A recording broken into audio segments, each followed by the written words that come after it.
Sally, it's official. You've completed the 2020-2021 year. What are you feeling right now? I'm so excited. I mean, it was, we set a goal. It started back March 11th, 2020, and here we are in the end of June 2021, 15 months later, and we did it. And we did it as a state. And it's so exciting to see that all the kids were able to play the sports that they love. You know, back then we started with this: we will play sports again, New Mexico, and this is what we started with. And right now I'm wearing a t-shirt that says we finished. You know, we've made it to the finish line. And that is every single person in the state of New Mexico. JP, it starts with the superintendents.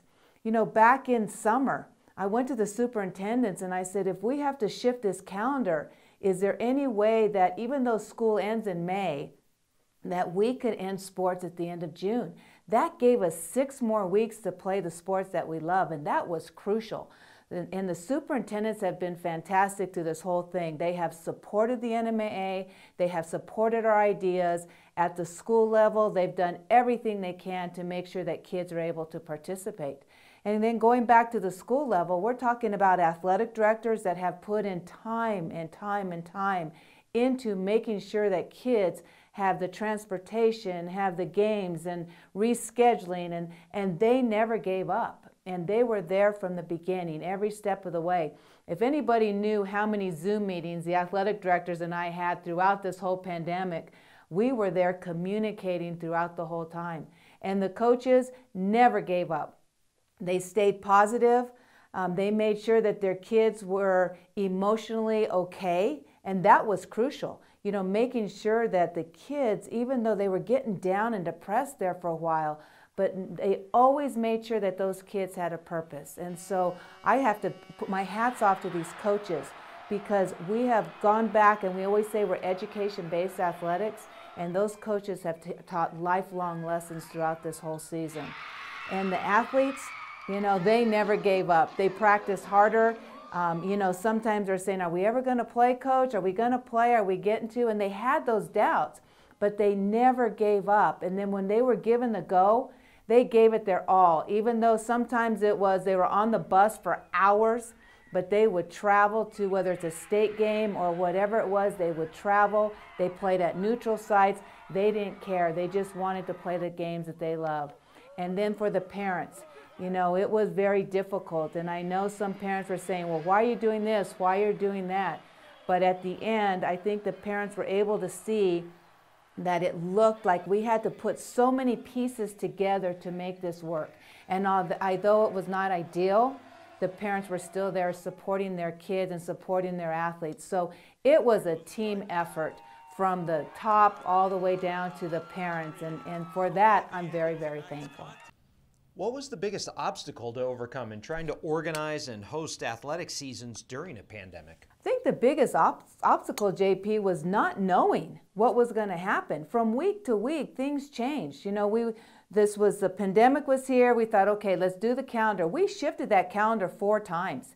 And then the mask wearing, you know, how are we going to wear masks? Are we going to make it work? How do we need to change our sport guidelines in order to make it work? And also the communication. You know, that was one thing I really wanted to do from the beginning, is to communicate. And we've done these through these videos and with all the Zoom meetings we've had. And that is so everybody would understand that we are working towards it. We worked every single day to make this happen.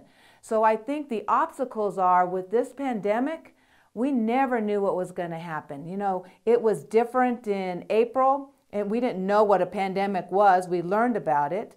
And then we were okay there a little bit in August, but still treading water. And then it spiked again. So then we were back closing down until we were able to then start back at the end of February, beginning of March. And you know, I thank a lot of people, the public education department, the communication that we had with the public education department and the governor's office, that helped so much in being able to define what we were going to do. But I think the biggest challenge was the ever-changing up and down roller coaster. Lastly, did you ever have any doubts that you would make it to the finish line? How were you able to pull it off? You know, it started back in the summer, and we had kids reaching out. And there was one student athlete from Centennial High School that emailed me in July. And I think it tipped it to where I knew how important sports were. It was a soccer player, and she was trying to get to the next level. And she didn't know, how are we going, we kept pushing back that calendar, and how was she going to make maybe the club world and the high school world come together. And so she sent me an email, and I'll never forget that email. There was a quote on my desk the whole entire time, and it says, "You guys have a hard job, like trying to put a puzzle together after the dog ate half the pieces and you lost the lid with the picture." Well, you know what, JP? It was emails like that from kids that gave me the motivation to say, we're going to continue to play sports, we're going to reach that goal, and we want all kids to play every sport in this school year. And I am here to say that we have put that last piece of the puzzle in, and the picture that we see is that kids are smiling through education-based athletics.